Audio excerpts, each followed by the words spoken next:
Hi, I'm Kong, and I'm working on a game. Well, kind of have been working on a game.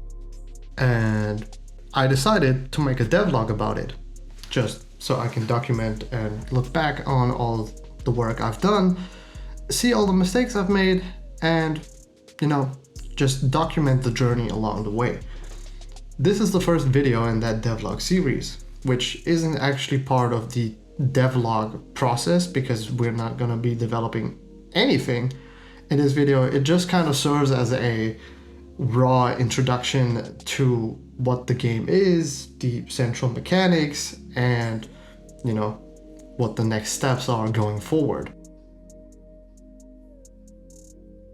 Starting off with, what is the game?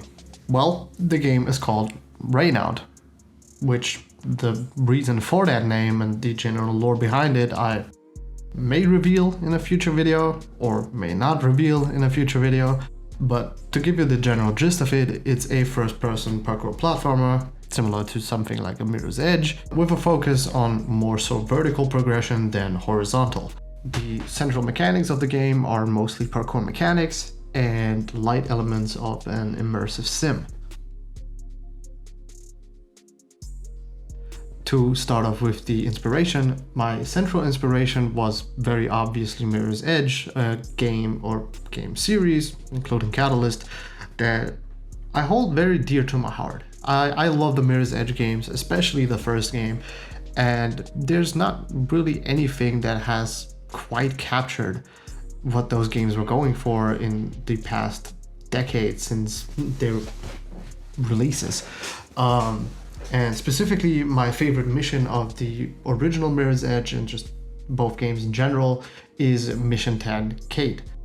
The reason for that is one of the sections later in the level where you have to climb up a building that is still under construction and use the sniper rifle to, stop the truck in which Kate is being held.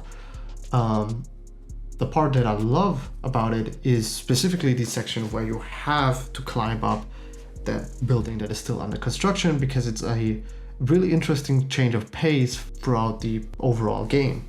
Generally, Mirror's Edge progression is much more horizontal, with you jumping over rooftops, running away from chase sequences or gunfire, and this section is much slower and more methodical, especially if you play it without runner's vision.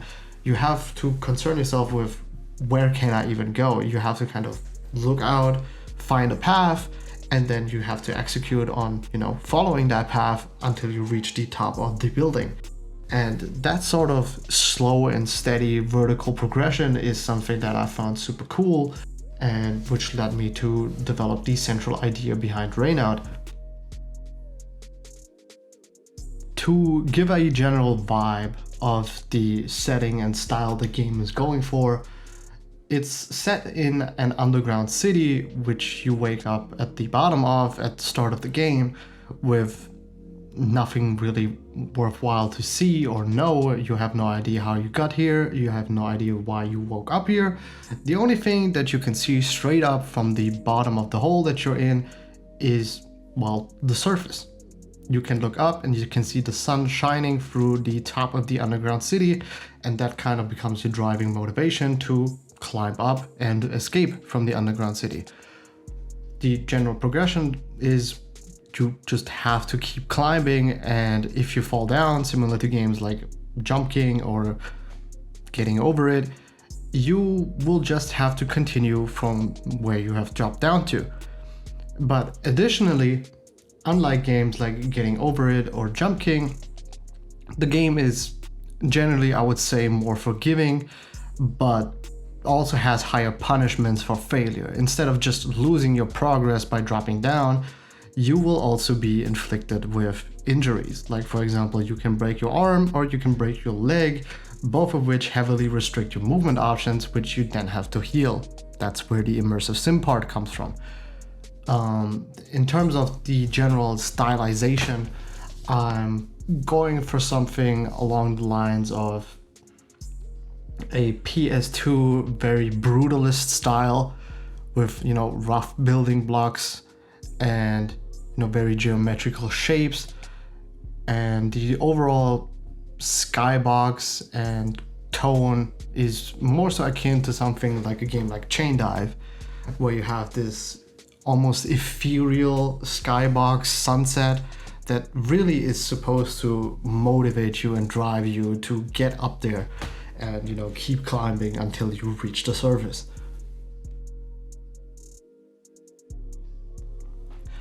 Going over what already exists in the game.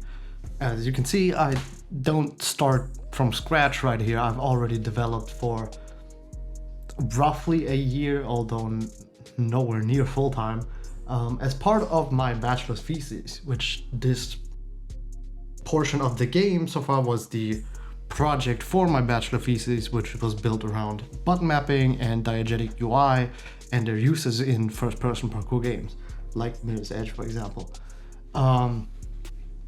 To show what already exists, we have a basic level that has a skybox. It has basic lighting, a respawn point, basic occlusion to optimize performance, and that's kind of it for the rough outline. We have the test stage in detail, which, unlike the full game, is designed very differently from a level design standpoint because it was made for playtesting. Majorly the mechanics specifically. So you have kind of like a linear progression of going up here, which tests your ability to jump, and then over here you can slide under this little part. Then later here we have, you know, a section that is dedicated to mastering the wall run, and later we have a section that showcases the slide and how the slide, you know, increases your momentum if you slide down a slope, which lets you gap over this jump.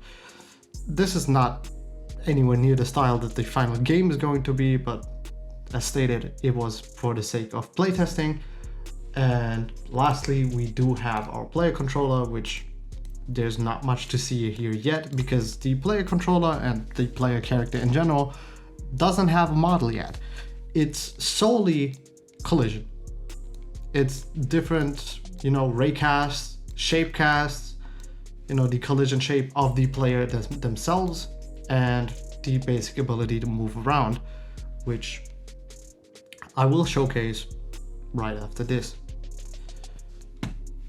To showcase the existing mechanics and what I've done so far, I've just decided to, you know, boot up the game as it is right now and do a little walkthrough of the existing stage and showcase the different mechanics along the way.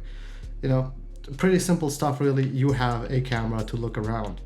You know, that's kind of a given for a first-person platformer. Same way you can, you know, walk around. Fantastic, I know. Then you also have your jump. Jump doesn't have the most height.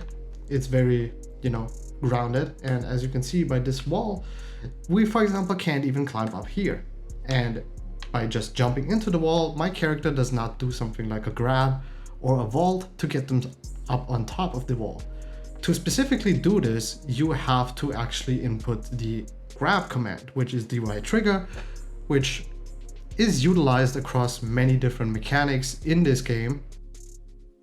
Like, for example, grabbing ledges. So if I jump up and grab the ledge, my player character will pull themselves up the ledge. Then right here we have two different methods to get up here. One of them is this simple black box, which we can also jump and grab to get up on top of here. Alternatively, we have this red box. This red box is a springboardable element, similarly to something you can find in Mirror's Edge Catalyst, where if you hold the jump button, you will springboard off it, gaining a lot more height. And those are the two alternatives that I gave my playtesters to, you know, pick and choose which route they want to go, kind of showcasing how you can approach objectives in different ways. Similarly, right here, you have this little bar, which you can either jump over by tucking your legs, or you can slide under. Again, two options. So far, pretty simple stuff. Right here, we have a first big wall, which also can be solved by vaulting. And then we have this big gap. You can't jump this gap, so, you know, the logical conclusion that most of the players got to is I have a wall right next to the big gap, so I need to wall run it. As explained earlier, if I just walk in parallel to the wall or even jump into the wall, nothing is going to happen. You don't automatically wall run, because I wanted to give the players the control and the agency to pick whenever they want to wall run and not want to wall run, whenever they want to grab a ledge or not want to grab a ledge, just so you don't have any accidental inputs that you didn't really input. I wanted it to feel as controlled as possible for the player. So if I jump into the wall and I hold down the grab, I can wall run, as you can see. And obviously I can also jump off the wall to cancel my wall run, or I can just, let go, and then I'll just start dropping down. All right, getting back to it. Just a quick little run through of the level. You can slide down here. You can climb up this wall, and you can wall run through here. Now, the next section, there's 2 paths, but this is realistically not 2 paths. This path just leads you right here, which is kind of like a safety area if you drop down while failing this double wall run section. The intended path is right through here, which lets you do another part of this game. As you can see, I can't continue straight forward. I actually have to get back up here, but obviously I can't jump that high. This gets us to the other mechanic, which is wall eject. By jumping and holding onto a wall, you will grab said wall. And if you press jump while grabbing a wall, you will eject out from that wall. You also have mapped on both the left and right face button a way to quickly turn around 90 degrees, which for example allows you to jump, grab a wall, turn around, and then jump sideways, giving you a side eject. Similar to something akin of Assassin's Creed 2, where you can side eject with Ezio, which is another more some minor inspiration for the movement in this game. Similarly, if you walk up here and you hold down grab and turn around, you can do a back eject and find your way up here, which then you continue forward and you have to do another back eject to get all the way up here. This is then followed by a simple tunnel, which you can slide into, and once you lose your slide momentum, you just will transition right into a crouch. Then after you get up here, as you can see, we're now at the top of this previous area, and what we have to do right here is to do a wall run, turn around, and then transition into another wall run to close this gap. Which again, you can just turn around by 90 degrees by pressing one of the 2 face buttons, either the left or the right one, to turn 90 degrees to the left or the right, and then you can make it up here. And then for the final section, if we slide down here, you can see we get a momentum increase, which then lets us do this jump. And that's kind of the end of the existing test level and kind of showcasing all the movement mechanics. Now there is some movement mechanics that are missing, one of which is a swing. I want to have handlebars, which you can jump to, and then you swing along them, and then you jump off of them, which is a bit more complicated than all the mechanics that I've implemented so far. And due to time constraints, I wasn't able to get it done to the point of my bachelor thesis finishing, which is why it's not in this game so far, but that would be one of the first mechanics that I implement in a future devlog.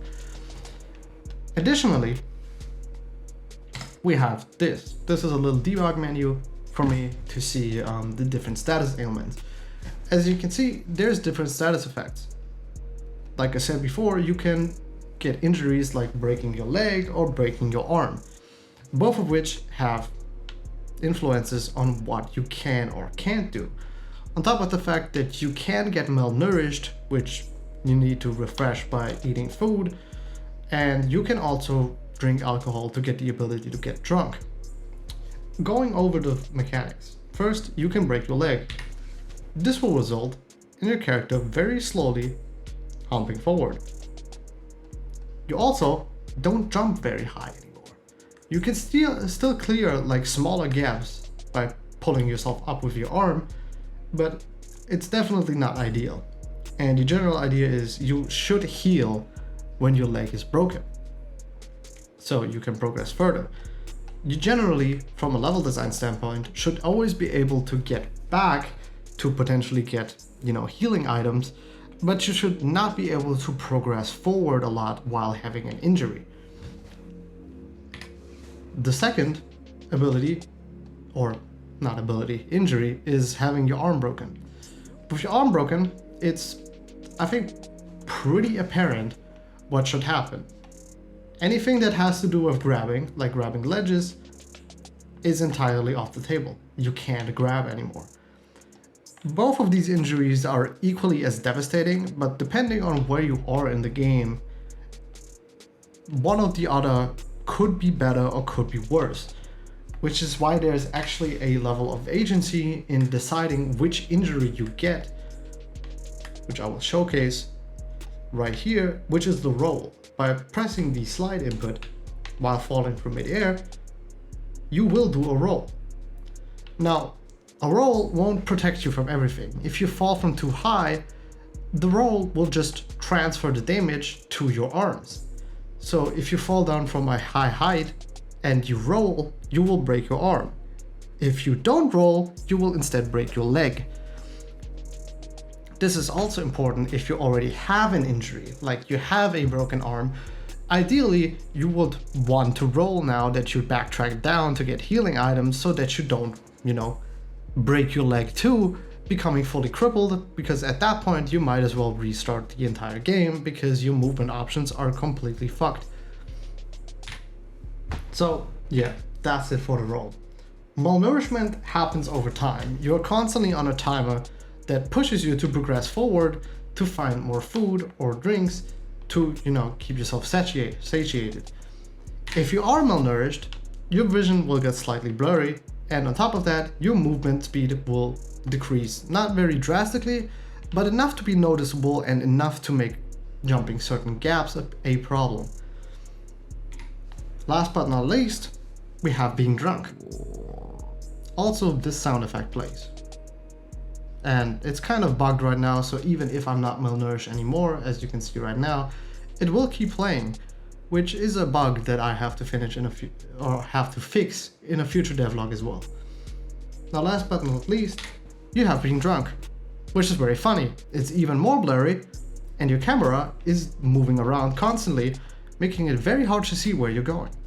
But the little bonus effect is, when you're drunk, you unlock your full potential as a human being, meaning you can run faster and also jump higher, making jumps that previously required you to grab possible by not grabbing. And this allows you to do certain shortcuts or sequence breaks to get through the game faster, but at the cost of not being able to see shit, which I think is a very fair way to balance. Also, being drunk in the current state doesn't last very long, but while still being limited, it's supposed to last quite a bit longer in the full game.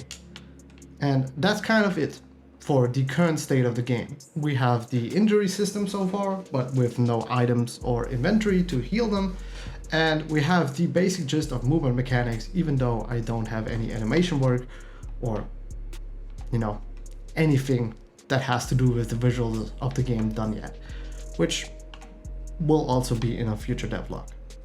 So yeah, with that, I would say we have concluded the introduction to Rainout and my first devlog.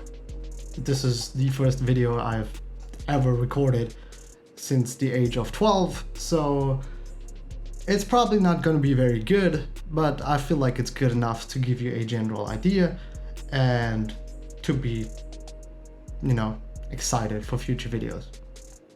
I'm happy for any of the support I get and any of the feedback, and I'll see you guys in the next one.